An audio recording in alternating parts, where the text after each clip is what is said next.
जय श्री हरि विष्णु जय। मां लक्ष्मी नमस्कार। दोस्तों, आज की इस बहुत ही सुंदर वीडियो में हम आपको बताएंगे वैशाख मास के शुक्ल पक्ष की एकादशी के बारे में। इस एकादशी व्रत को कब रखना है, कब खोलना है, इस दिन भगवान को क्या भोग लगाना चाहिए, अगर आप तुलसी पत्र तोड़ना भूल गए हैं तो फिर क्या करना चाहिए, द्वादशी तिथि के दिन यदि समय पर दान न दे सके तो क्या करना चाहिए, ये सारी बातें आज की इस वीडियो में आप जानेंगे। अगर आप अपने जीवन में उपवास रख रख कर थक गए हैं, आपकी मनोकामना पूर्ण नहीं होती हो, या आपने कभी कोई ऐसी गलती की हो जिसका प्रायश्चित आप करना चाहते हो, या फिर अंत में मोक्ष प्राप्ति की इच्छा रखते हो, तो घोर कलयुग में एकमात्र एकादशी व्रत ही ऐसा बताया गया है जिसे सच्चे मन से रखने पर या नियमों का पालन करने पर अंत में मोक्ष की प्राप्ति होती है और भगवान विष्णु की कृपा से सभी पापों का नाश भी हो जाता है। इतना ही नहीं, आने वाले कई कुलों का भी, कई पीढ़ियों का भी उद्धार हो जाता है। और दोस्तों, अगर आप भी चाहते हैं कि आप पर भी हरि विष्णु और मां लक्ष्मी की कृपा रहे, तो इस वीडियो को लाइक करें, कमेंट में जय श्री हरि विष्णु जय मां लक्ष्मी लिखना ना भूले। दोस्तों, हर महीने के कृष्णा पक्ष और शुक्ल पक्ष की 11वीं तिथि यानी एकादशी की तिथि को एकादशी व्रत रखा जाता है और ये व्रत भगवान विष्णु को समर्पित होता है। भगवान विष्णु के अलग अलग अवतारों की पूजा हर एकादशी व्रत में की जाती है, जैसे कि इस बार विशाल शुक्ल का नाम मोहिनी एकादशी है और यह भगवान श्री हरि के एकमात्र स्त्री रूप यानी मोहिनी अवतार को समर्पित माना जाता है। कहते हैं कि जब समुद्र मंथन हुआ था तब उसमें से जो अमृत कलश निकाला था उसे लेकर दानव भाग गए थे। अगर दान इस अमृत का पान कर लेते तो वह सदा सदा के लिए अमर हो जाते। तब भगवान विष्णु ने इस संसार के कल्याण के लिए और सभी देवताओं की रक्षा के लिए मोहिनी रूप धारण किया और अपने मोहिनी रूप में दानवों को उलझाकर छल से सभी देवताओं को अमृत का पान करा दिया। इस अमृत का पान करके सभी देवता गण अमर हो गए और उनकी खोई हुई शक्तियां भी पुनः वापस मिल गईं। मोहिनी एकादशी का व्रत हर प्रकार के मोह माया बंधन से दूर करने वाला है, इसलिए हर भक्त को चाहिए कि आज के दिन सच्चे मन से भगवान विष्णु की पूजा करें। यदि संभव हो तो उपवास रखें। जिनके लिए उपवास के नियमों का पालन पूर्ण करना संभव नहीं है, वो केवल इस दिन भगवान विष्णु की सच्चे मन से पूजा भी कर सकते हैं। दोस्तों, इस बार 19 मई 2024 रविवार के दिन मोहिनी एकादशी है और एकादशी का उपवास भी केवल इसी दिन रखा जाएगा। यही एकादशी द्वादशी तिथि और उदय तिथि के अनुसार होगी। एकादशी तिथि प्रारंभ होगी 18 मई 2024 सुबह 11:23 पर शुरू होगी। वहीं इसका समापन अगले दिन 19 मई 2024 दोपहर 1:50 पर होगा। मोहिनी एकादशी की पूजा के लिए शुभ मुहूर्त 19 मई को सुबह 7:10 से दोपहर 12:18 तक रहेगा। मोहिनी एकादशी का पारण 20 मई को सुबह 5:28 से सुबह 8:12 के बीच किया जाएगा। एकादशी व्रत का अनिवार्य नियम यह होता है कि द्वादशी तिथि को व्रत हमेशा शुभ मुहूर्त में खोल जाए, तभी यह व्रत पूर्ण माना जाता है और शुभ मुहूर्त होता है जो आपको वीडियो में बताया जाता है।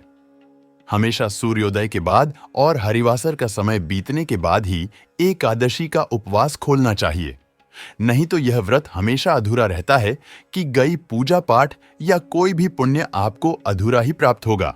अब बात करते हैं, क्योंकि इस बार रविवार के दिन एकादशी का व्रत है।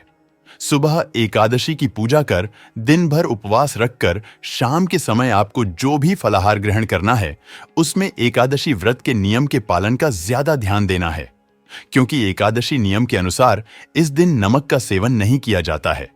किसी भी प्रकार के अन्न का या फिर चावल, चाहे वो व्रत के चावल ही क्यों ना हो, उसका सेवन भी नहीं किया जाता है।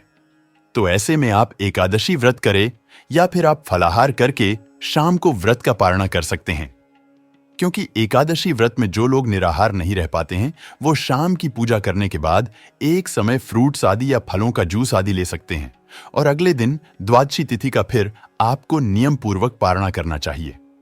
उस समय आप व्रत में सेंधा नमक का सेवन कर सकते हैं, सादा नमक का सेवन कर सकते हैं। शुद्ध सात्विक भोजन जैसे दाल, रोटी, सब्जी और आलू वगैरह या फिर हरी सब्जियां का सेवन भी आप कर सकते हैं।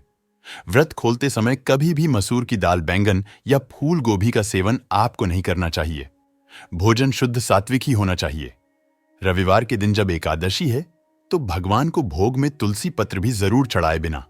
तुलसी पत्र के आपने चाहे 56 भोग भी भगवान को अर्पित किए हो तो भगवान उस भोग को स्वीकार नहीं करते हैं। ऐसे में एक दिन पहले दशमी तिथि को तुलसी पत्र तोड़कर रख लिए जाते हैं।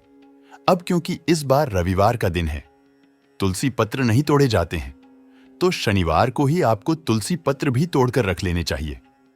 किसी कारण से आप तुलसी पत्र शनिवार के दिन तोड़ना भूल गए हो तो आप रविवार के दिन सुबह सुबह यदि तुलसी पत्र आपको अपने आप गिरे हुए मिल जाए तो उन्हें ही आप गंगा जल से धोकर भगवान विष्णु को भोग में अर्पित कर सकते हैं। आप यह कम रविवार के दिन भी कर सकते हैं। सूर्यास्त के बाद कभी भी तुलसी जी को स्पर्श करके तुलसी पत्र नहीं तोड़ना चाहिए, इससे भारी दोष लगता है। अक्सर एक प्रश्न कमेंट बॉक्स में लोग पूछते हैं कि एकादशी के दिन हम भगवान को क्या भोग लगाए, तो इस व्रत में केवल फलों का ही या फिर फलों के जूस या फिर केवल ड्राई फ्रूट्स का भोग भगवान को अर्पित किया जाता है। किसी भी प्रकार के अन्न का, चाहे चावल हो या दाल हो, उसका भोग भगवान को इस दिन अर्पित नहीं किया जाता है। अगर आप भगवान कृष्ण की पूजा कर रहे हैं तो साथ में तुलसी पत्र और मौसमी फलों का भोग भगवान को लगाए लड्डू गोपाल जी की भी आप सेवा कर रहे हैं, तो आज के दिन आपको लड्डू गोपाल जी को चावल या चावल से बनी किसी भी वस्तु का भोग नहीं लगाना चाहिए। यदि संभव हो तो आज के दिन केवल फलों का भोग आपको लड्डू गोपाल जी को भी लगाना चाहिए। अगर आप उन्हें किसी और भाव से पूज रहे हैं, जैसे बहुत बार लड्डू गोपाल जी को लाकर लोग अपने बच्चों की तरह से उनका पालन करते हैं, उन्हें बच्चों की तरह से उनकी सेवा करते हैं, तो ऐसे में आप केवल उन्हें शुद्ध सात्विक भोजन इस दिन दे सकते हैं। और लेकिन आपको चावल या चावल से बनी किसी भी वास्तु का भोग भगवान के किसी भी रूप को इस दिन नहीं अर्पित करना चाहिए। किसी कारण से अगर आप द्वादशी तिथि को समय पर दान न दे पाए तो कब दान देना चाहिए? तो देखिए, व्रत का पारण करने से पहले किसी न किसी रूप में आपको दान जरूर देना होता है। अगर आप किसी योग्य व्यक्ति को दान देने का सामर्थ्य नहीं रखते हैं या आपके पास उस समय इतना ज्यादा टाइम नहीं है कि आप दान दे सकें, तो आप दान की सामग्री को उठाकर रख ले, लेकिन उससे पहले गौमाता को आप गोग्रास निकाल कर दें। गौग्रास में आप रोटी सब्जी हरा या फिर गुड़ रोटी या गुड़ और चने की दाल मिला सकते हैं, और या फिर आप छत पर चिड़ियों के लिए दाना पानी रख सकते हैं। चींटियां के लिए आटा शक्कर मिलकर ढाल सकते हैं और फिर उसके बाद ही शुभ मुहूर्त में आप अपना व्रत खोल सकते हैं। यह एकादशी व्रत का एक नियम होता है। तो आइए अब आपको सुनाते हैं मोहिनी एकादशी की व्रत कथा, जिसे सुनने मात्र से आपकी सभी मनोकामनाओं की पूर्ति होगी। एक बार की बात है, अर्जुन ने संयम और श्रद्धा से युक्त कथा को सुनकर श्री कृष्ण से कहा, हे मधुसूदन, वैशाख माह की शुक्ल पक्ष की एकादशी का क्या नाम है तथा उसके उपवास को करने का क्या विधान है? कृपा कर यह सब मुझे विस्तार पूर्वक बताइए। श्री कृष्ण ने कहा, हे अर्जुन, मैं एक पौराणिक कथा सुनाता हूं जिसे महर्षि वशिष्ठ जी ने श्री रामचंद्र जी से कहा था। उसे मैं तुमसे कहता हूं, ध्यानपूर्वक श्रवण करो। एक बार की बात है, श्री राम जी ने महर्षि वशिष्ठ से कहा, हे गुरुश्रेष्ठ, मैंने जनकनंदिनी सीता जी के वियोग में बहुत कष्ट भोगे हैं, अतः मेरे कष्टों का नाश किस प्रकार होगा? आप मुझे कोई ऐसा व्रत बताने की कृपा करें जिससे मेरे सभी पाप और कष्ट नष्ट हो जाएं। महर्षि वशिष्ठ ने कहा, हे श्री राम, आपने बहुत उत्तम प्रश्न किया है। आपकी बुद्धि अत्यंत कुशाग्र और पवित्र है। आपके नाम के स्मरण मात्र से ही मनुष्य पवित्र हो जाता है। आपने लोकहित में यह बड़ा ही उत्तम प्रश्न किया है। मैं आपको एक एकादशी व्रत का महात्म्य सुनाता हूं। वैशाख माह के शुक्ल पक्ष की एकादशी का नाम मोहिनी एकादशी है। इस एकादशी का उपवास करने से मनुष्य के सभी पाप तथा क्लेश नष्ट हो जाते हैं। इस उपवास के प्रभाव से मनुष्य मोह के जाल से मुक्त हो जाता है। अतः हे राम, दुखी मनुष्य को इस एकादशी का उपवास अवश्य ही करना चाहिए।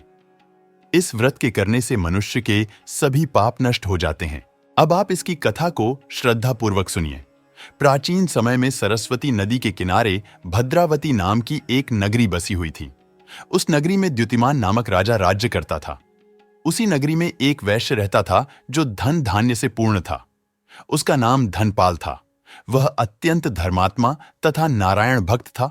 उसने नगर में अनेक भोजनालय, प्याऊ कुएं, तालाब, धर्मशालाएं आदि बनवाए।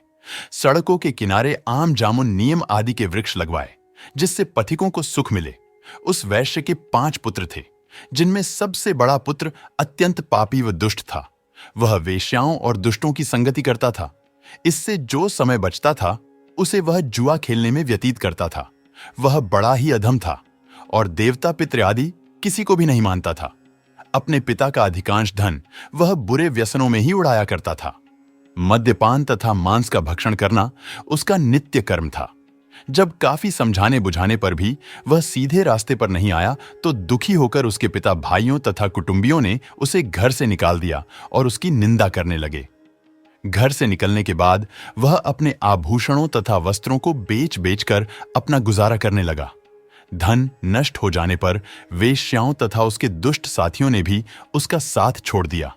जब वह भूख प्यास से व्यथित हो गया तो उसने चोरी करने का विचार किया और रात्रि में चोरी करके अपना पेट पालने लगा। लेकिन एक दिन वह पकड़ा गया, किंतु सिपाहियों ने वैश्य का पुत्र जानकर छोड़ दिया। जब वह दूसरी बार पुनः पकड़ा गया तब सिपाहियों ने भी उसका कोई लिहाज नहीं किया और राजा के सामने प्रस्तुत करके उसे सारी बात बताई। तब राजा ने उसे कारागार में ढलवा दिया। कारागार में राजा के आदेश से उसे बहुत कष्ट दिए गए और अंत में उसे नगर छोड़ने के लिए कहा गया। दुखी होकर उसे नगर छोड़ना पड़ा। अब वह जंगल में पशु पक्षियों को मारकर पेट भरने लगा। फिर बहेलिया बन गया और धनुष बाण से जंगल के निरीह जीवों को मार मारकर खाने और बेचने लगा। एक बार वह भूख और प्यास से व्याकुल होकर भोजन की खोज में निकला और कौटिन्य मुनि के आश्रम में जा पहुंचा। इन दिनों वैशाख का महीना था। कौटिन्य मुनि गंगा स्नान करके आए थे। उनके भीगे वस्त्रों की छींटे मात्र से इस पापी को कुछ सद्बुद्धि प्राप्त हुई। वह अधम ऋषि के पास जाकर हाथ जोड़कर कहने लगा, हे महात्मा, मैंने अपने जीवन में अनेक पाप किए हैं। कृपा कर आप उन पापों से छूटने का कोई साधारण और बिना धन का उपाय बतलाइए। ऋषि ने कहा, तू ध्यान देकर सुन। वैशाख माह के शुक्ल पक्ष की एकादशी का व्रत कर। इस एकादशी का नाम मोहिनी है। इसका उपवास करने से तेरे सभी पाप नष्ट हो जाएंगे। ऋषि के वचनों को सुन वह बहुत प्रसन्न हुआ और उनकी बतलाई हुई विधि के अनुसार उसने मोहिनी एकादशी का व्रत किया। हे श्री राम, इस व्रत के प्रभाव से उसके सभी पाप नष्ट हो गए और अंत में वह गरुड़ पर सवार हो विष्णुलोक को गया। संसार में इस व्रत से उत्तम दूसरा कोई व्रत नहीं है। इसके महात्म्य के श्रवण व पठन से जो पुण्य प्राप्त होता है वह पुण्य 1,000 गोदान के पुण्य के बराबर है। अगर आपको यह जानकारी पसंद आई हो तो प्लीज वीडियो को लाइक करना मत भूलिएगा